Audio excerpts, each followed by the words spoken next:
Hello students, in the last lecture we have discussed the various reactions of alcohol, chemical reactions of alcohol in which cleavage of carbon oxygen bond occur and in which cleavage of oxygen hydrogen bond occurs. When cleavage of oxygen hydrogen bond occurs, we get alkoxide product, or you can say this reaction shows the acidic character of alcohol. In the second category, we have discussed the reaction of carbon-oxygen bond cleavage. In this particular case, we can get a different substituted product of alcohol in which OH group can be replaced by other substituents or other nucleophiles. In the last video, we have discussed the various method of preparation of alkyl halides using HCl, HBr, HI, etc. In the present video, we will discuss the synthesis of other methods of formation of alkyl halide. The first category is reaction with PCl5 or PCl3. When we carry out the reaction of alcohol with PCl5, we will get RCl alkyl halide and side product will be PuCl3 and HCl. If we use benzyl alcohol, we will get benzyl chloride and PuCl3 as the side product. When we use PCl3 instead of PCl5, we will get the same alkyl halide, but the side product is phosphorus acid, that is H3PO3. Now we will discuss the mechanism of both the reagent, that is using PCl3 or PCl5. When alcohol reacts with PCl3, lone pair of alcohol acts as nucleophile. It attacks on the phosphorus. When it attacks on the phosphorus, as oxygen is donating its lone pair, it acquires positive charge and the Cl as a Cl negative leaves the molecule. Now that Cl negative will attack on the R group, we get the desired product, that is RCl. Along with this we will get OH PCl2. This molecule on further reaction with two more alcohol molecules gives 3 molecules of total alkyl halides and H3PO3, in which these all Cl get replaced by 3 OH group, that is this is phosphorus Ac. In the PCl5, we will get 2 species, PCl4 and PCl6 negative. Now lone pair of alcohol again attack on nucleophile. It is attack on PCl4, that is electrophilic center. Oxygen acquires positive charge. Then Cl negative of PCl6 negative attack on the R of this intermediate. We get the desired alkyl halide. Along with that we get PCl4 OH. This molecule on loss of HCl form PuCl3. It is side product. When we will use PCl5 is PuCl3. When we use PCl3, the side product is phosphorus Ac. The main product in both cases we will get alkyl halide, it is alkyl chloride. Now if we have to use thionyl chloride, that is SOCl2. Thionyl chloride we have SOCl2. Sulfuryl chloride we have SO2Cl2. This is very good method for the formation of alkyl halide, because in this case the side product are gaseous in nature, which leaves the reaction vessel and we get the pure alkyl halide as the main product. In this alcohol reaction with thionyl chloride, we will get the alkyl halide. Mechanism: lone pair of alcohol attack on sulfur of thionyl chloride and this Cl negative will leave. Now we get the intermediate RO, S double bond O, Cl. Now this Cl negative that leaves this species attack on the R part of the alcohol, and we get cleavage of carbon oxygen bond, where it forms double bond with the oxygen, and this Cl negative again leave. That means we get the RCl, alkyl halide, SO2, and HCl is the side product in this case.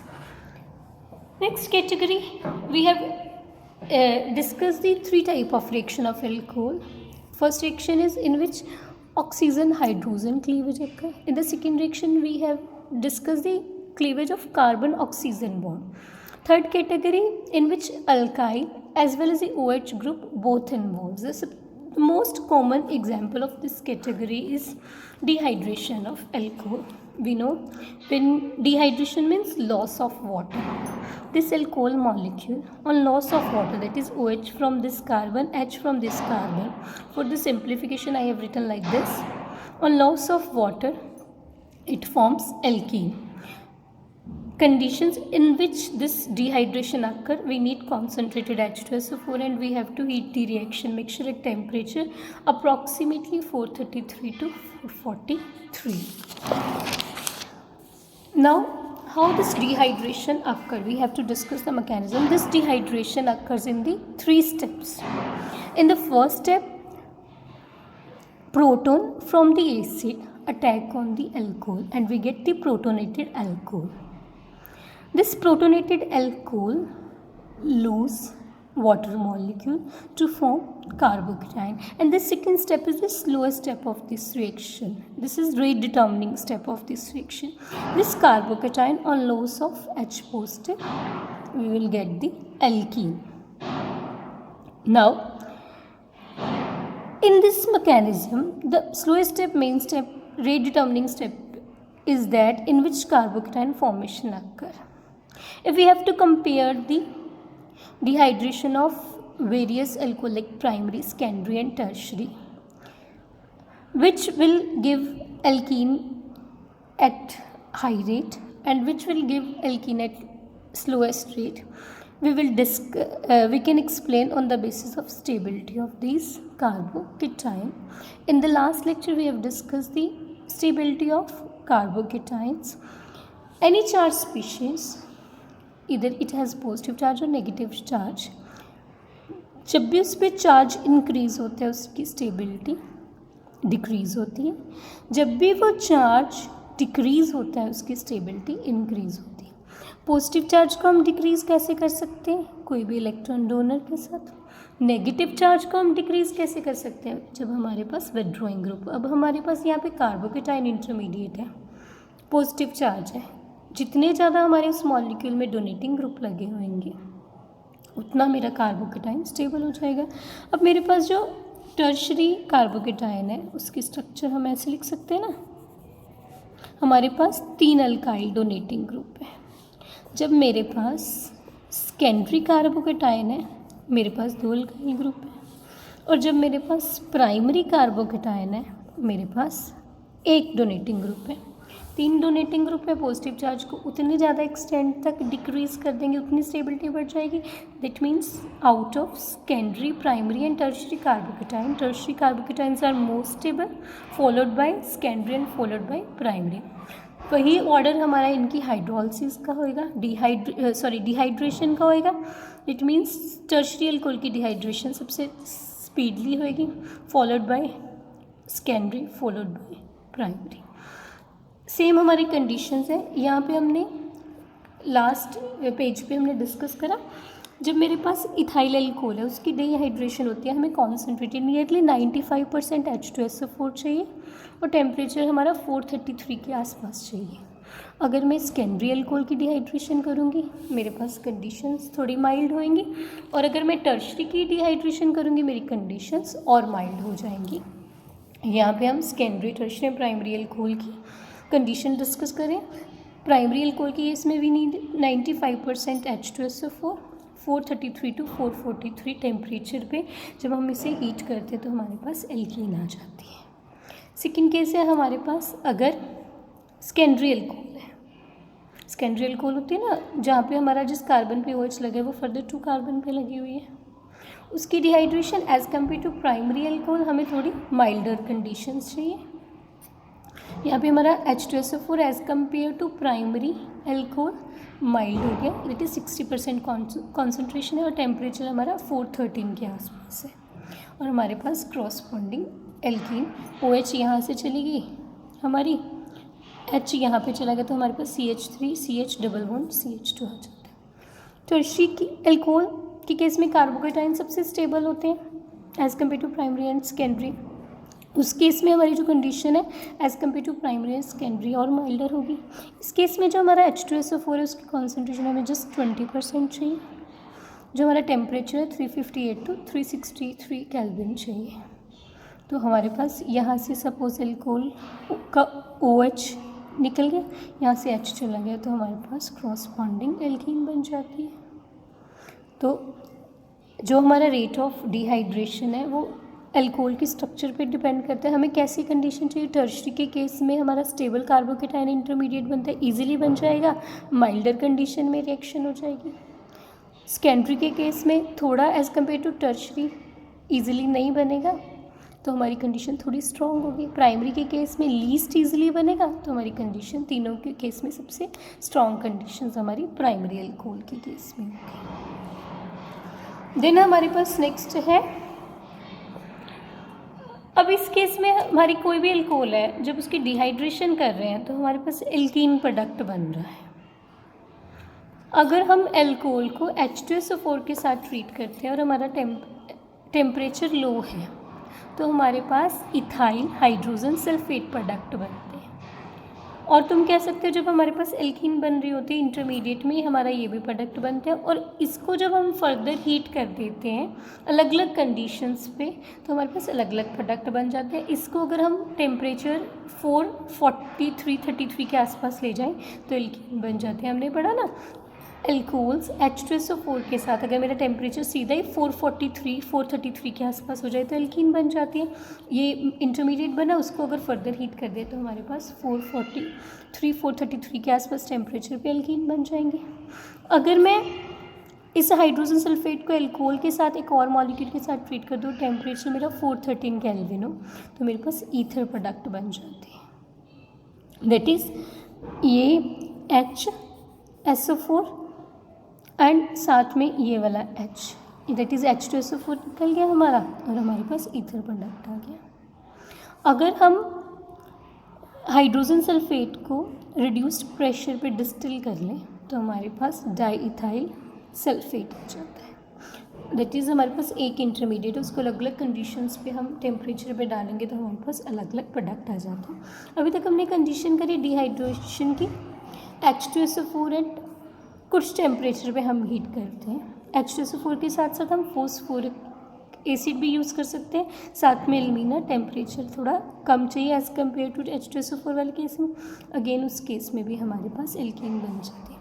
अब हमारे पास suppose ये वाली alcohol है, ये हमारी कौन सी alcohol है जिस कार्बन पे OH लगा हुआ है फर्दर 2 कार्बन से जुड़ी हुई है, इट मीन्स मेरी ये सेकेंडरी एल्कोहल है।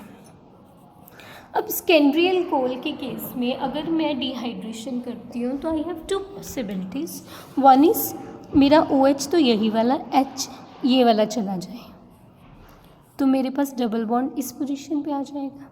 दूसरा केस है H मेरा ये वाला, OH मेरा ये वाला चला जाए तो मेरे पास डबल बॉन्ड इस पोजीशन पे आ जाएगा। इट इज़ मेरे पास उस केस में 2 प्रोडक्ट पॉसिबल है। डबल बॉन्ड मेरा अगर मैं नंबरिंग करूँ first, second, third, fourth, double bond मेरा सेकेंड थर्ड कार्बन के बीच में भी आ सकता है, डबल बॉन्ड मेरा फर्स्ट सेकेंड कार्बन के बीच में भी आ सकता है। जो मेरा मेजर प्रोडक्ट है सेकेंड थर्ड कार्बन वाला डबल बॉन्ड वाला बनेगा, फर्स्ट सेकेंड कार्बन वाला हमारा माइनर प्रोडक्ट बनेगा। ये नियरली 76% में बन रहा है, ये हमारा 24% अमाउंट में बन रहा है। ये हमारा सेटिजेफ रूल के अकॉर्डिंग होता है। सेटिजेफ रूल हमने लास्ट ईयर एल्कीन चैप्टर में पढ़ा था। जो मेरी हाईली सब्स्टिट्यूटेड एल्कीन होती है उसमें मोर number of hyper conjugative structure होती है। मोर is a number of hyper conjugative structure, more is a stability of alkene. Hyper conjugative structure हम कैसे देखते थे, जो मेरे पास डबल बॉन्ड है उसके साथ वाली कार्बन पे कितनी हाइड्रोजन है। यहाँ पे मेरे पास डबल बॉन्ड है, उसके साथ 2 कार्बन है, दोनों पे 3 हाइड्रोजन है, टोटल मेरी 6 हाइपर कॉन्जुगेटिव स्ट्रक्चर बनेंगी। इस केस में मेरी डबल बॉन्ड के साथ इस साइड तो कोई कार्बन नहीं है, इस साइड हमारे पास एक कार्बन दिख रही है, उस पर 2 हाइड्रोजन। दैट मीन्स इस केस में मेरी 2 हाइपर कॉन्जुगेटिव स्ट्रक्चर बनेंगे। मोर is the number of hyper conjugative structure, इस केस में 6 है, इस केस में 2 है। मोर is the stability of product, और उतनी उसकी अमाउंट ज़्यादा होगी। हाइपर कॉन्जुगेटिव स्ट्रक्चर हम कैसे ड्रॉ करके देखते थे? हमारे पास हाइपर कॉन्जुगेशन में क्या होता था, ये डबल बॉन्ड के यहाँ पे हमारा जो CH3 है उसके जो इलेक्ट्रॉन है दोनों यहाँ पे डबल बॉन्ड बनाते हैं, सिग्मा पाई बॉन्ड इंट्रैक्शन हो जाए। दैट इज़ मेरे पास यहाँ पे नो बॉन्ड आ जाता है, ये CH3 का, यहाँ पे ये इलेक्ट्रॉन्स यहाँ पे डबल बॉन्ड आ गया, और ये इलेक्ट्रॉन्स मेरे इस कार्बन पे शिफ्ट हो जाते। दैट इज़ यहाँ पे मेरे पास नेगेटिव चार्ज आ जाता था। ये मेरा एक पर्टिकुलर CH3 के एक हाइड्रोजन के साथ हो गया, ऐसे दूसरी तीसरी के साथ, ऐसे इन दोनों के तीनों के साथ टोटल मेरे पास 6 हाइपर कॉन्जुगेटिव स्ट्रक्चर्स आ गए। अभी तक हमने पढ़ा जो मेरी एल्कोहल्स है डिहाइड्रेशन पे एल्कीन्स देती हैं। प्राइमरी सेकेंडरी टर्शियरी के केस में, टर्शियरी के केस में सबसे इजीली बनेंगी, मुझे माइल्डर कंडीशन चाहिए रिएजेंट की। प्राइमरी केस में थोड़ी मुश्किल से बनेगी, मेरे को स्ट्रॉन्ग कंडीशन चाहिए। फिर है अगर मेरे किसी केस में एल्कोहल के केस में प्रोबेबिलिटी है, हमारे पास कार्बोकेटाइन इंटरमीडिएट बन रहे हैं, अभी हम डिस्कस करेंगे। वो कार्बोकेटाइन अगर पॉसिबल है प्राइमरी से सेकेंडरी या टर्शियरी में रीअरेंज कर सकते हैं तो मेरे पास एल्कीन प्रोडक्ट उस अकॉर्डिंग बने। और मेरा जो एल्कीन प्रोडक्ट है, अगर 2 एल्कीन प्रोडक्ट फॉर्मेशन की प्रोबेबिलिटी है तो सेटिजेफ रूल के अकॉर्डिंग बनेगा। जो हाईली सब्स्टिट्यूटेड एल्कीन है वो मेरा मेजर प्रोडक्ट होगी, जो मेरी लीस्ट सब्स्टिट्यूटेड एल्कीन है वो माइनर प्रोडक्ट होगा। अब हम डिस्कस करेंगे जहाँ पे मेरी पॉसिबिलिटी है कार्बोकेटाइंस रीअरेंज कर जाएं। अब हमारे पास है ये वाली एल्कोहल, ब्यूटाइल एल्कोहल है, 4 कार्बन है हमारे। ब्यूटाइल एल्कोहल में मेरे पास ये एल्कोहल प्राइमरी एल्कोहल है। प्राइमरी एल्कोहल हम कैसे देख रहे हैं, जिस पे OH ग्रुप लगा हुआ है वो कार्बन फर्दर एक कार्बन से जुड़ी हुई है। अब इस केस में अगर मेरा एल्कीन बनती है तो सिंपल सा है, यहाँ से OH चला गया, यहाँ से हाइड्रोजन चली गई, मेरा डबल बॉन्ड यहाँ पे आ गया। दैट इज़ मेरे पास 1 ब्यूटीन प्रोडक्ट आ गया। That means what we expect कि इस केस में मेरे पास 1 ब्यूटीन प्रोडक्ट आएगा। 1 ब्यूटीन की अगर हम स्ट्रक्चर ड्रॉ करें, मेरे पास CH3 CH2 CH double bond CH2 आ जाएगा।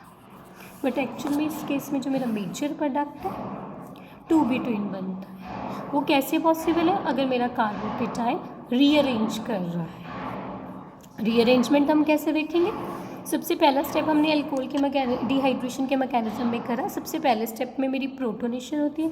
अगर मेरी इस अल्कोहल की प्रोटोनेशन होएगी तो मेरे पास क्या प्रोडक्ट बनेगा, क्या इंटरमीडिएट बनेगा, CH3 CH2 CH2 OH2 positive on protonation.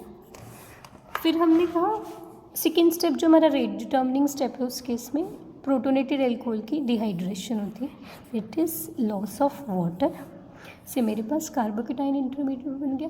अब ये भी कार्बोकेटाइन मेरा प्राइमरी कार्बोकेटाइन है, जिस कार्बन पे पॉजिटिव चार्ज है वो एक कार्बन से जुड़ी हुई है, प्राइमरी कार्बोकेटाइन है। अब इस केस में वी हैव टू चेक अगर मेरी हाइड्राइड या मिथाइल शिफ्ट पॉसिबल है। अगर सपोज मेरी ये वाली हाइड्रोजन यहाँ पे H negative as a move कर जाए तो मेरे पास पॉजिटिव चार्ज यहाँ पे आ जाएगा। दैट इज़ ये वाली हाइड्रोजन मेरी यहाँ शिफ्ट हुई, पॉजिटिव चार्ज मेरा यहाँ पे आ गया। दैट मीन्स यहाँ पे मेरी जिस कार्बन पे पॉजिटिव चार्ज है वो फर्दर 2 कार्बन से कनेक्टेड है। दैट मीन्स यहाँ पे मेरा सेकेंडरी कार्बोकेटाइन आ गया। अब सेकेंडरी कार्बोकेटाइन थर्ड स्टेप है लॉस ऑफ H पॉजिटिव। अब लॉस ऑफ अगर H पॉजिटिव यहाँ से हो जाए तो मेरे पास 1 ब्यूटीन आता है। अगर मेरा H पॉजिटिव इसे यहाँ से लूज़ हो जाए तो मेरे पास 2 ब्यूटीन। दैट मीन्स जो मेरे पास अल्कोहल की डिहाइड्रेशन के केस में अगर हम सिंपल है ना, जहाँ पे भी OH पड़ा है उसके साथ वाली कार्बन से हाइड्रोजन निकाल दी, एक तो हमारे पास वो प्रोडक्ट बनेगा। बट ज़रूरी नहीं है वो प्रोडक्ट हमारा मेजर प्रोडक्ट बने, क्योंकि हमें सेटिजेफ रूल के अकॉर्डिंग देखना है। जो मेरी सब्स्टिट्यूटेड एल्कीन ज़्यादा होएगी वो मेरा मेजर प्रोडक्ट है। वो कैसे पॉसिबल है, हमें पता है कार्बोकेटाइन हमारे इंटरमीडिएट बन रहे हैं। अगर मेरे कार्बोकेटाइन इंटरमीडिएट बन रहे हैं तो उस केस में मेरी रीअरेंजमेंट प्राइमरी से सेकेंडरी, सेकेंडरी से टर्शियरी कार्बोकेटाइन अगर पॉसिबल है through hydride and methyl shift तो मेरे पास वो प्रोडक्ट भी बन सकता है।